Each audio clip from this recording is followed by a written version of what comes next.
And I work particularly with women who are driven and who are ambitious, who are leaders in their field, and leaders in whether it's a job or whether it's their own business.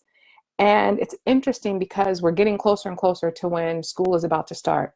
And so a lot of the folks that I do work with have children. And one thing that I see continuing to come up is this challenge that they have in thinking or in asking themselves really the question of whether I can be a good mom for those that have the children and for those that don't, like, and just have a life outside of their profession.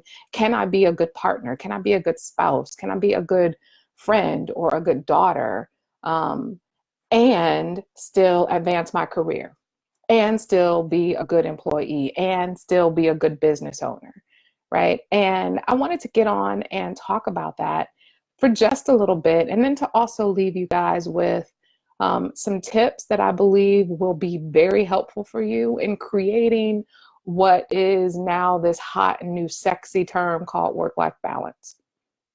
There is a myth about work-life balance, and I want to talk about that. I want to bust that myth. But what I have seen in the work that I've done is that we are striving, when we say this thing called work-life balance, right? We are striving for this balance, and I'm going to say that in air quotes, that exists between work and the rest of our lives, that looks like us dividing our time equally among all those areas of our life.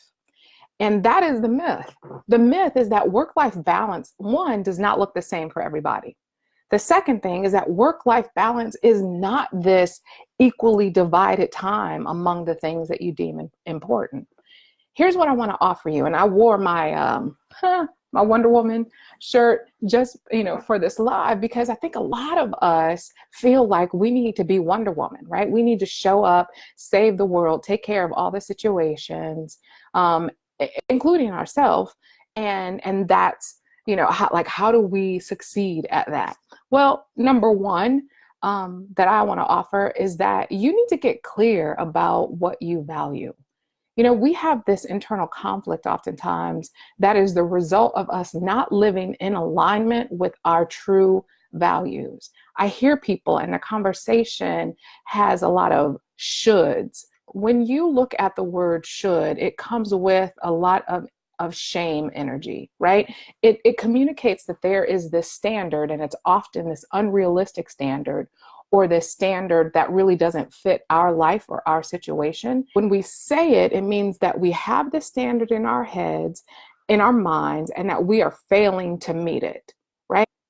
Let's look at what you value with no judgment, right? In a safe space. What are your core values?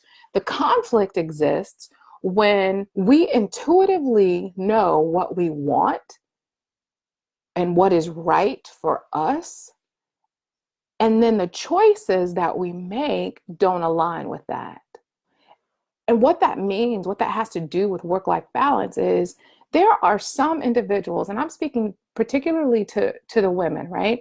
There are some of us who really are okay not having children, or really are okay not being like that stay-at-home parent, are really okay with being that driven business owner or driven professional woman, and don't want to be the woman who shows up at all the school functions. But because society says we should, there's that fictitious standard again, then we like shrug back, and we have this internal conflict of, well, I'm not showing up the way that they think I should as a woman or as a professional or as a fill in the blank, right? So let's get rid of all of that, the expectations of others. Get clear about what you value, what you intuitively know is right for you. And once you do that and you are at peace with it, then I want to offer step number 2, that you schedule time in your calendar that supports your values, and then you protect that time. And oftentimes that's what we don't do. We don't protect the time, right? We have these good intentions, and we will schedule time for X, Y, and Z in our calendar, but we don't protect it. So we will allow often those shoulds to come in and change things around in our calendar. And so we're back to square number one. If you are willing to put it in your calendar and protect it, then that will help you create the boundaries that you need to create in order to have this peace that you want to have. So start small. Start with some small wins. And when you commit to those small wins, then you can stretch it out a little longer, right? And commit to more wins. I don't want you to get discouraged and thinking, oh, but it's small and it doesn't make a difference. Because here's what I know: progress forward, baby steps forward, they are steps forward, period. Number three, and here is the game changer, okay? Whatever you commit to, when you put it in your calendar and you protect it, be fully there. Be fully present. Here's an example. You have an individual who says, I have this crazy to-do list, right? And then I have my partner who wants to spend quality time with me because that's her love language, or that's his love language. And then I have my kid who just wants to sit on the floor and play with me. Like, how do I create space in my calendar for all of that?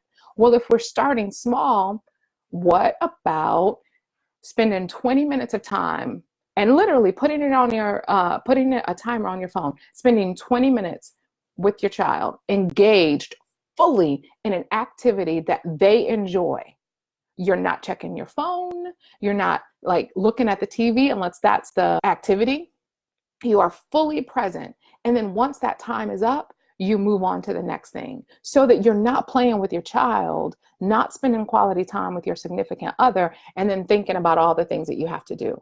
Or you're not at work or in front of your computer trying to get stuff done and thinking, I really should have done something with my child or something with my significant other.